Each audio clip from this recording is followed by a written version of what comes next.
8 o'clock, and joining us in studio this morning, talking some Roswell youth soccer here, Patrick Smith, and also with Carolyn there. I wrote it down. See how I wrote things, and I started going down. But Carolyn Madison also joining us as well here. I scribbled things. Good morning, guys. How you? Good morning.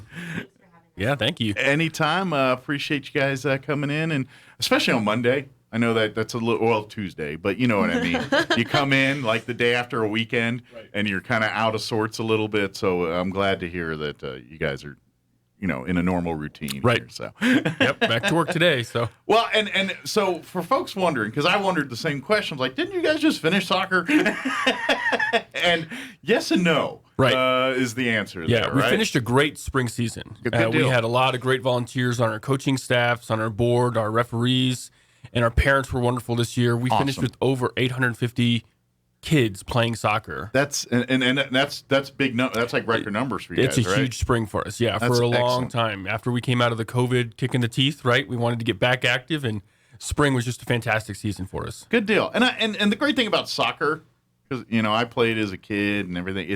It's one of those sports that's really great to get kids like it's kind of like chess, easy to learn and hard to master. You know what I mean? Like or learning the rules, so to get to find something for your children to be active in and to have fun and run around that isn't at the same time like uber complex, but at the same time creates all the they got to be in a team. That means they got to work with the other kids. They got to coordinate plays. And obviously, as they get older, they get more advanced in the soccer. The real little ones, it kind of turns into that big herd of kids just kind of moving up and down the field. Yeah. But as they get a little older and they learn about positions and what you're supposed to do at those positions, and then it starts to look a little bit more like something you see on TV on Saturday mornings. Right.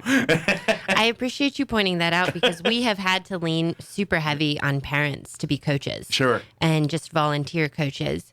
And people will say, I don't really know what I'm doing. And we have tried to provide lots of opportunities for them to learn. Sure. Patrick's coordinated a lot of coach trainings that we bring people in who don't know anything about soccer.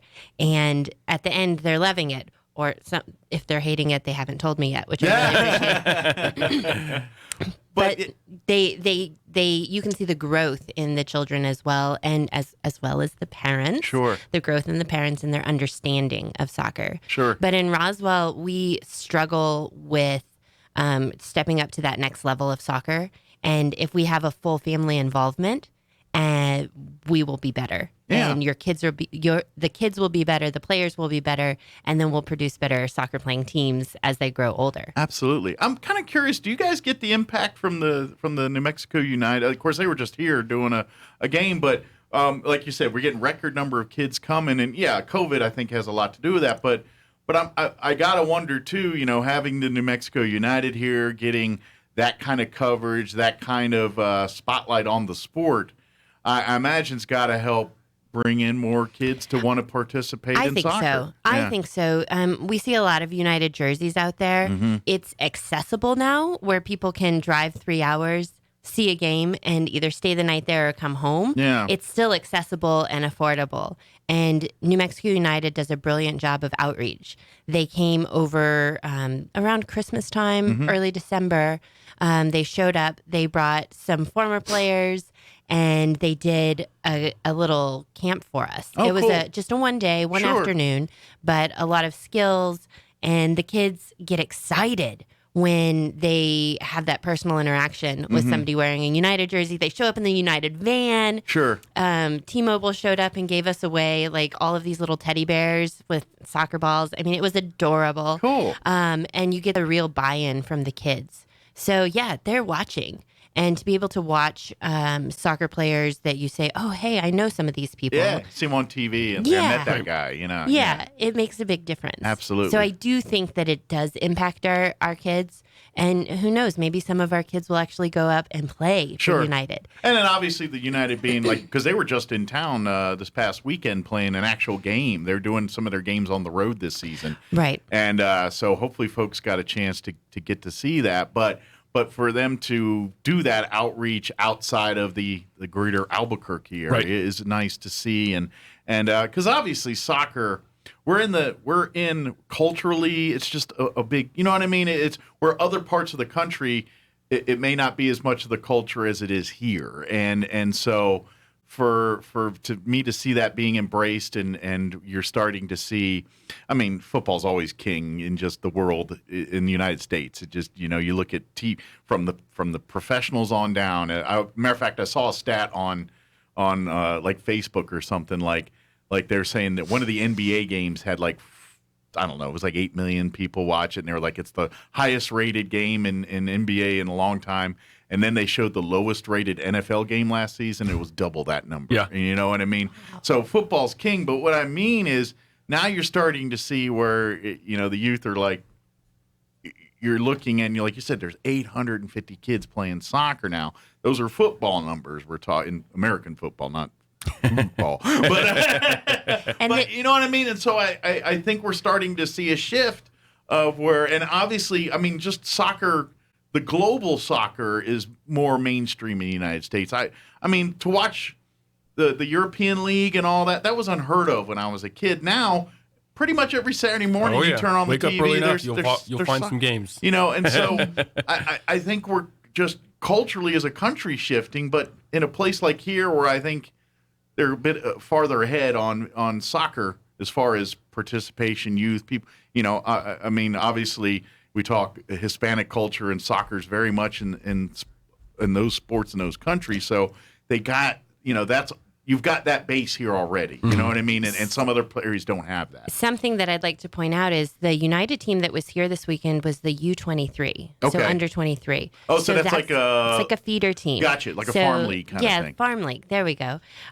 So that's also creating more accessibility to our young people because you don't have to make the professional team. You can make the feeder team and just keep building and still play soccer.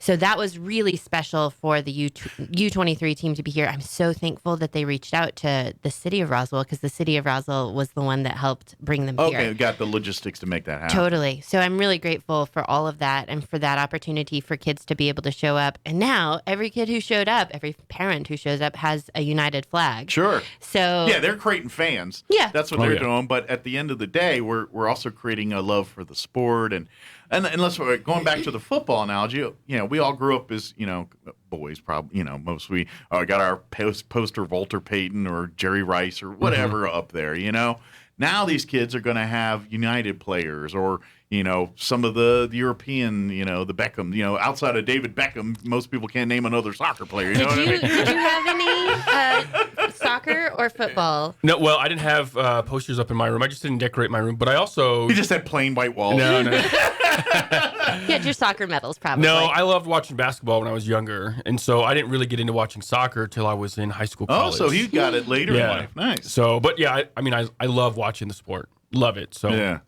But I think all of that contributes to, like when I was a kid, we did it because that was something, like, you either play t-ball or soccer, you know what I mean? And as you got older, baseball. But that's kind of, now it's different. It's like, no, there's people are looking at soccer and they're saying, and you got kids dreaming, they're out on the pitch, or in the backyard whacking a ball around, and they're now dreaming of playing in some stadium in front of 100,000 people. Right. You know what I mean? Like that's a reality to them now. Whereas, when I was a kid, it was like, good luck being a famous soccer player. But now that's you know what I mean? It's all that's good for the sport, I think. And it is, and we have parents who love their children so much that they give them every opportunity. We had parents who register their kids in both soccer and baseball this season, and softball. And so we have multiple sport children, and it's all possible because of their parents. So I'm super grateful for the parents. I'm super grateful for the employers who let those people off to get to the field early so that they can set up soccer practice or whatever, make sure that their kids get there. This is a whole community thing. It's not just the kid, the parent, it's then the employer and the other family members. I mean, I had so many grandmas, grandpas, aunts, uncles, cousins, and friends show up toting the kid because I'm like, please bring them to practice. Right. And so it's a real community thing. And this weekend, the 3v3 tournament that we're having, already we have 78 teams registered. Yeah. And they're trying to ratchet down the registration. It technically ended Sunday, but if you call super nicely, I guess, I've never had to do this, and ask the tournament director, Matt Shepard, if you can register, and he's still registering people. Okay. So when it cut off, I think we were at 70 teams. Now we're at 78. Okay. And it's just a great way for people to stay involved. Now I'm thinking, by rule, do you have to end with an even number or an odd number? In an even number in each bracket is what they're trying to do. Okay. So already my little kids have gotten rolled up into the next age group. Uh-oh. I know. It just means like super challenging, and they're just going to come out. Yeah. So I'm curious. So how does 3-on-3 soccer work? I'm a little naive on this stuff. So. It's a short side goal or short side field, so it's not a full field. Even when you think about our spring divisions, it's not that full size. So think like half court basketball. Yeah, but each field is just a little bit bigger in their division. Okay. And it's not a bigger goal; it's a smaller pug size goal. Okay. And there's no offsides. Okay. Some divisions, some play with throw-ins, some play with just kick-ins. Okay. Right, and so it's you don't have to wait for a dead ball to sub as long as you can kind of get that referees to say, yes, come out and come in. You have to like tag yourself. So it's a little more faster pace. It is. Okay. Yeah. And so you have to have 3 on the field, and there's also no goalie. Oh, really? Right? Yeah. So they're playing with all of them. There's no goalie. So when someone moves into the goal position, do they get the rights of a goalie, or do they get... No way. They play with their feet. Okay, they got to play with their feet. But I'm glad you brought that up, because there is the goal box is 10 feet wide, 8 feet deep, and if you touch the ball inside the box, it becomes it's either a turnover, or a penalty kick. Okay.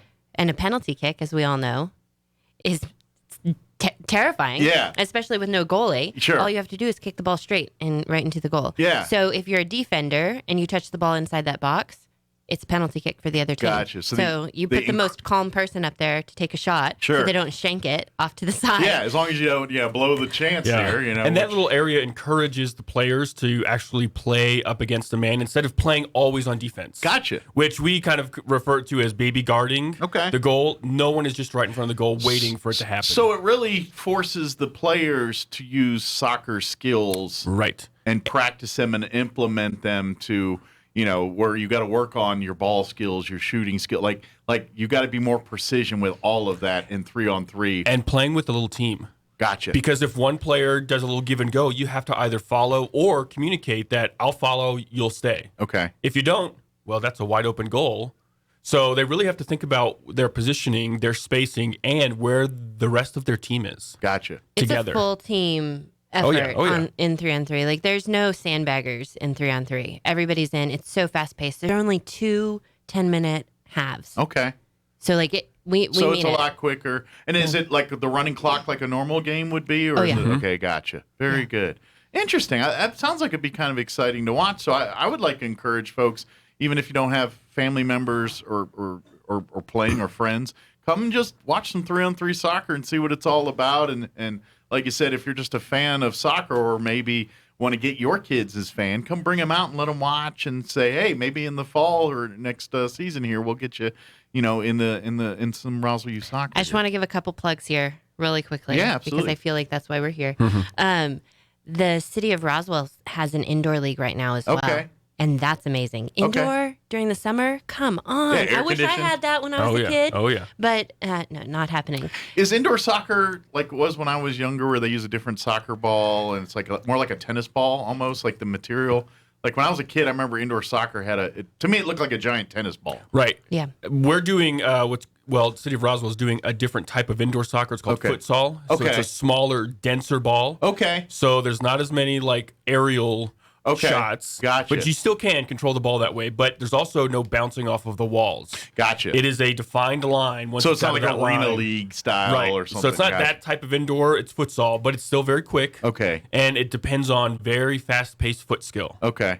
See, I liked in arena because I'm a hockey guy. That's what I played. And so indoor soccer, like arena, that was closer to hockey a little bit, where they, I mean, obviously not as rough, but as far as speed of the game goes and the bouncing off the boards and everything else, it's pretty crazy. So it's not that style, but ramped up like that as compared to a traditional soccer match. So. But it's indoor, super important because it's over the summer.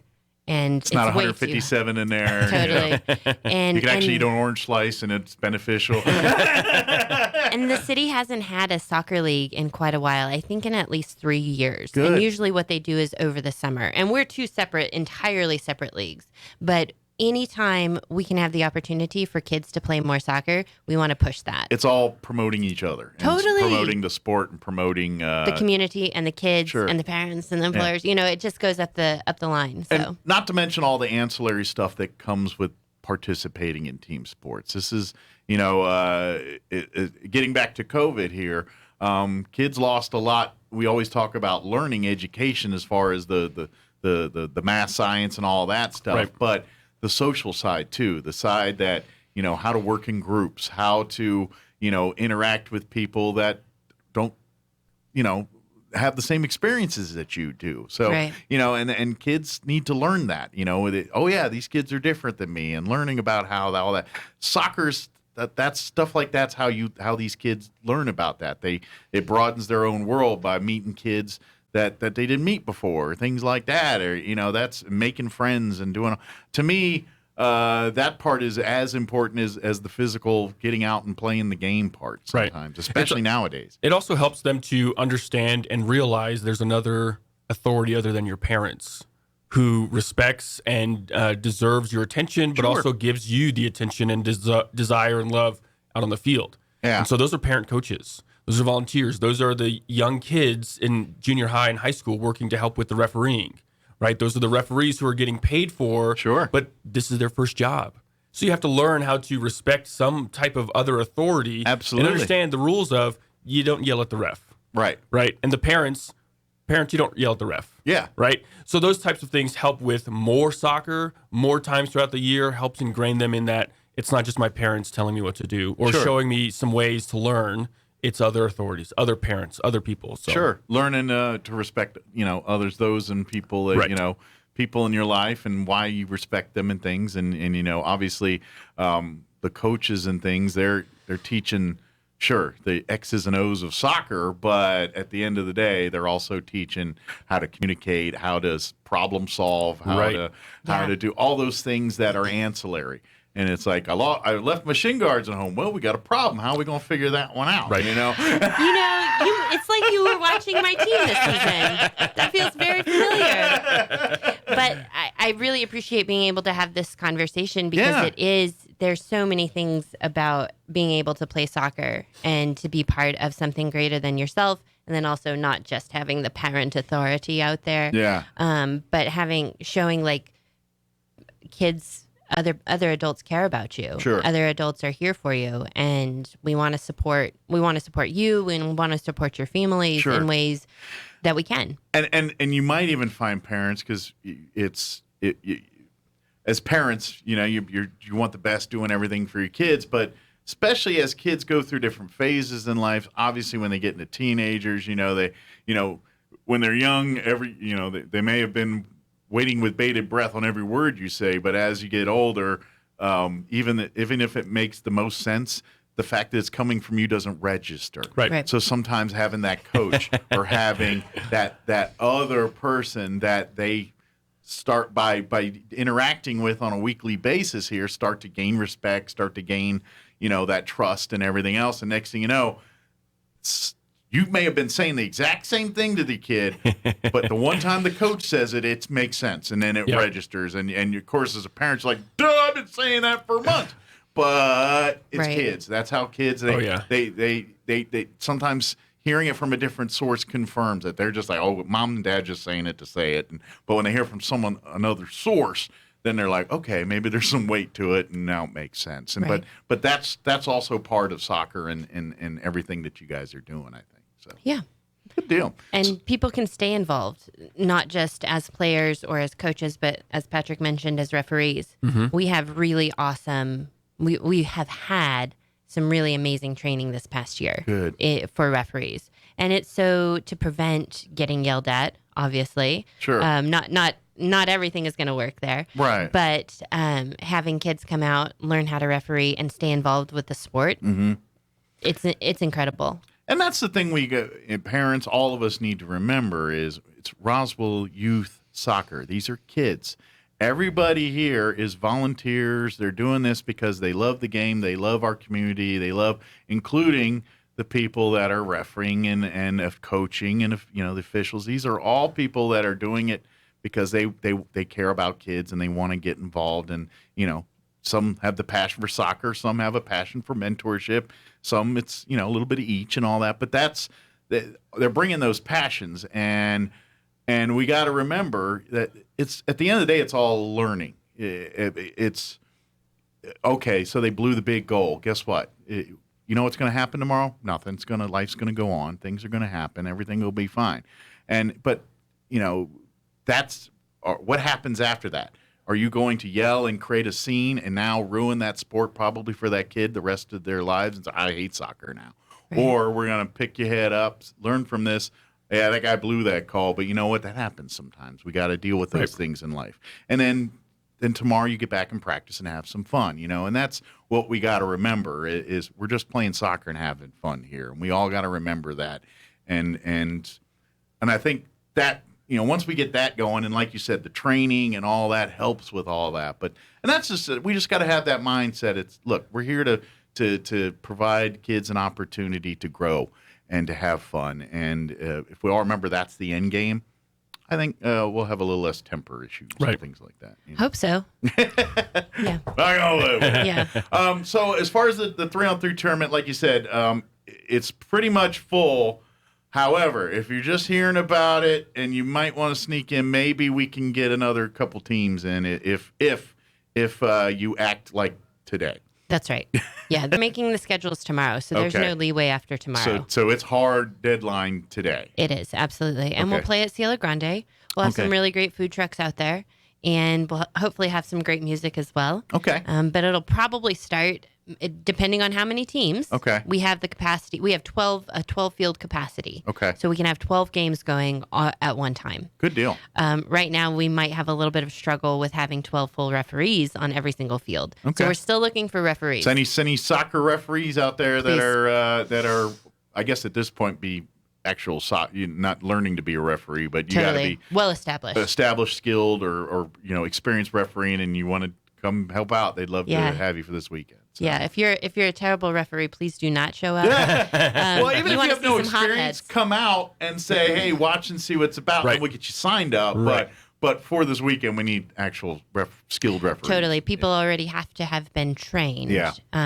Because if you want to see some real hotheads, come out on a 3v3 with a brand new referee. Yeah. And it's maybe not to any of their fault. Sure. But just because they're new and they were trying to help out. Not the time. Thank you so much, but not the time. It happens. It's emotion. When you get ramped up and involved and you get emotional, invested in something, you get passionate about it, and that comes with passion comes emotion. And everybody's right on the field. Everybody sits right on the field. So it's like very exciting. Yeah. Very exciting. So come out and watch the games. Come out and watch, even if you're, maybe you love to get out there and support the teams by getting out there and sit on the sidelines and watch some of these kids play. Now, how's it broken down in the age groups? I'm guessing, it's all done age or size or something like that. Just age. Age, okay. Yeah, and sometimes they have to combine multiple age groups. Okay. But right now we're trying to shift so that we're not talking about 14-year-olds, but rather talking about the year they were born. Okay. So 2009. Okay. As opposed to U14. Gotcha. So 2009 age group I think is the only one that stands alone because there's so many in it. Okay. And then there's I'm not entirely sure. I'd have to look. Is it a co-ed and everything, or is it boys and girls, boys versus girls, or is it all come to the party in 3-on-3? We have a boys age group, a girls age group, and then we have a co-ed. Okay, so you got all of the above. And the co-ed is usually for the older teams. Okay. And we have young kids, but then we also have the former high school players who are still playing. Cool. Men's league, women's league. Okay. which are also really great opportunities in Roswell. Sure. Yeah, and if people want to get involved, they need to show up this weekend because we've got a lot of resources to provide too. Absolutely. I would say even maybe you're new to the area, maybe you don't have kids, but you're a soccer aficionado and looking for opportunities. Come on out. Like you said, you can maybe meet up with some of the adult clubs and things that are going out there, but at the same time, maybe you come out there and thinking, you know what, I would love to be an official or something like that. We would love it. Maybe I come see this. Maybe I can start the formal training process to get that done so we're ready for when the season comes full swing here. Yeah, and there's a nationwide shortage of referees. I believe that, yeah. Yeah. Every sport's dealing with that. And, I've God bless the high school sports and hearing some, and it's all of them, baseball, football, basketball, they had to move games and, at high school level. Wow. Because of lack of officiating. For some of those football games earlier this year, they had to move them to Thursday, Friday because they didn't have officials to cover everything. So it's a commitment to become a referee, but I'm watching somebody that I grew up with go through all of the ranks of about to referee professional matches. That's cool. And it's really special. Yeah. That's a great way to stay in shape. I mean, yes. Of all the sports to officiate, I got to imagine the referee for soccer is doing the most running. I expect so. I mean, like steadily. Like a football guy's running the field, but they stop. You know what I mean? They're stopped. Where the soccer ref, no, the play's going, they're moving. You know what I mean? Hockey, they're always moving, but there's still stoppages, and it's a lot smaller. Right. And you're skating. Skating's a much easier fluid. I know you break your neck, but as far as the mechanics of it's pretty easy. Right. So I've got to say, pound for pound, the most in shape official's got to be soccer. Likely, yes. Yeah. Yep. I'd agree. I expect so. If anybody has questions about either this now if obviously they don't want to sign up, when sign ups for the next? Is there a fall league? There is for us. And Very that's cool. starting tomorrow, June 1st. So you can start beginning June 1, start signing up for fall here. So absolutely. Is there going to be signups at the tournament this weekend? Like, is there going to be? It's all online. Okay. Everything has been shifted to online for about the past 2 years. COVID makes sense. Yeah. Actually, that's right. I almost forgot about the beginning of COVID because I wanted to put it out of my head so badly. I understand. Yeah. Wouldn't it be nice a time where we were like, we don't remember what COVID life was like? Yeah. So everybody can start registering tomorrow, and our registration fee is broken out by the amount they owe the state, $23, and then the amount that they owe us, which is about $42, I think, or $43. Very cool. Yeah, and so we're trying to keep it inexpensive for families.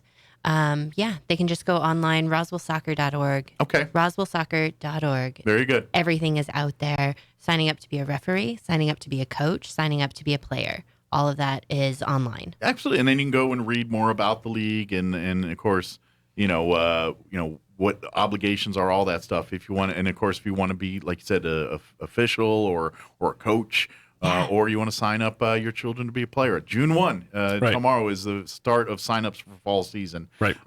Come out this weekend if you're like, I want to learn more about the Roswell Youth Soccer League here. Come out Saturday this weekend out to Cielo Grande. Come watch some of the 3-on-3 tournament games and talk to officials and coaches and some of the leaders of the Roswell Youth Soccer. They'll all be out there. They'll give you all that information, talk to you about it, and come and have some fun while you're out there and hydrate.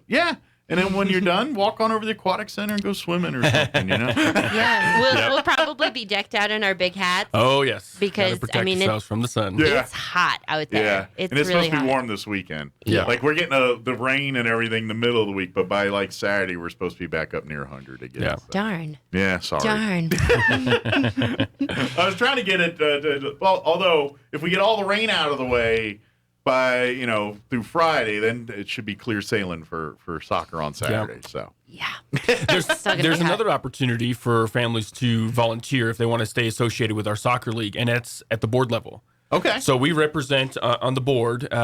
Carolyn is the president, and I'm the vice president. But we're looking for parents who are not necessarily at the coaching level. Okay. Right. So they're not having to double dip their time. Sure. To come and get involved and participate. Well, it gives you a good perspective. It gives you a parental perspective on that board, which you want, because now you've got, not saying that you guys are family people too and got kids and lives and all that stuff, but at the same time, it's a different perspective. Right. You know, they don't know all necessarily the policies, the things that you guys are beholden to at first. They can just come in with a fresh perspective. Like, wouldn't it be cool if you did this from a parent? Love it. Without the perspective that you guys have, well, we got to deal with this, and this.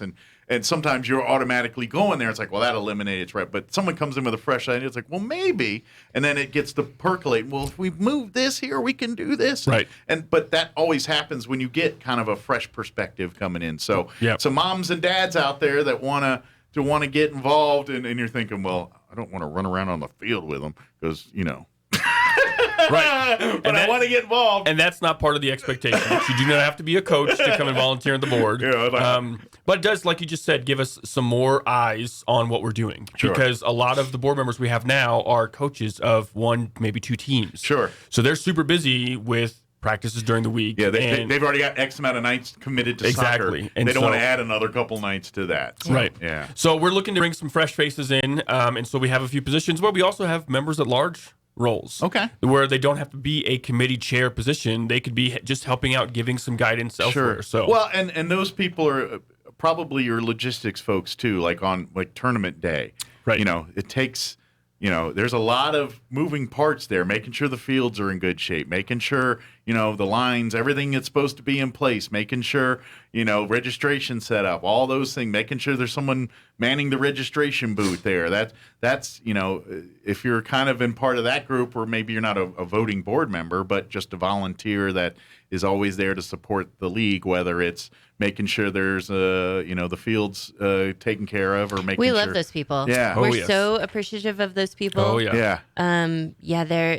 We have some really great families involved, and some people who have taken on roles outside of the board. Mm-hmm. And we're really appreciative of that, because it's important. It takes all of us. Well, that's what makes the magic happen, makes everything go. It's kind of, I don't care what event you're planning, whether it's a sports thing or something else, there's a lot of moving parts when it comes to that. And the idea is, when you come to just participate, you just show up because that's, there's this, there's that, that's there. But that stuff doesn't happen automatically. Right. It takes a lot of people to make sure that's done. So if you'd like to be a part of that, and you're thinking, that's just as valuable as being a board member, Totally or a coach or whatever. Every cog in the big picture makes things happen.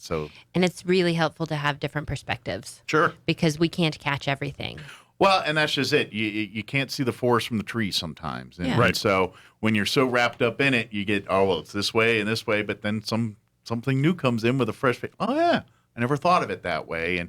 And so that's what you're looking for when you come out for some of that. Yes, sir. So what time's everything getting underway this weekend out at Cielo Grande? It'll probably start about 3 p.m. Okay. And it'll go through the night. It's supposed to be an under the lights tournament. Well, in theory, it'll be a little cooler then. It will, absolutely.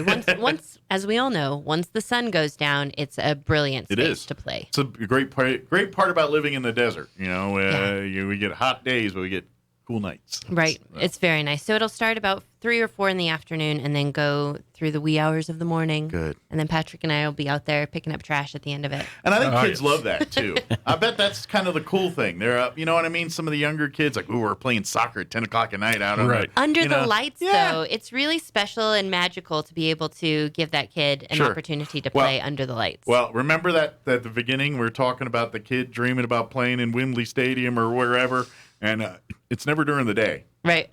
It's always at night with the spotlight on and everything else. So it adds to that, to the dream, to the fantasy, to the fun part of being a kid and being out there doing it, dreaming you're the big penalty shot and you're the one who's going to save the day and win it for the team, the whole nine. Yeah. Yep. It's every exciting. Scenario that they played in their head is sitting there with lights on them. Well, I hope you come out this weekend. Yeah, it'll be a lot of fun. Come out and watch some soccer. You know a lot about it. It sounds like all of the things that take to go into it. I'm a jack of all trades, master of none. That's my life. I know a little bit about a lot of things. It's very cool. Come out, be a part, and like you said, if you're interested in serving as a coach, as a board member, as whatever, any aspect with Roswell Youth Soccer, please come on out this weekend. Come meet some of the folks and things. And then, like I said, if you're interested in playing soccer in the fall, tomorrow, June 1, signups go start signing up. Go to the website, RoswellSoccer.org. RoswellSoccer.org, and sign up. Yeah. Good deal. Thanks, Mike. Anytime, and we'll see you next time here. Yep. Maybe in the fall we could bring some of the players in and things or something. I know that's a little tricky. That would be awesome. But it would be cool. Maybe we get some of the kids in and we know people. We know people with kids. Oh yeah. Bring them in uniform and talk about what they love about soccer and all that. Yeah, that would be so cool. So yeah, good deal. Well, thank you guys. Thank you, Mike. Thanks, Mike. Don't stay hydrated this weekend. That's right. Lots of water.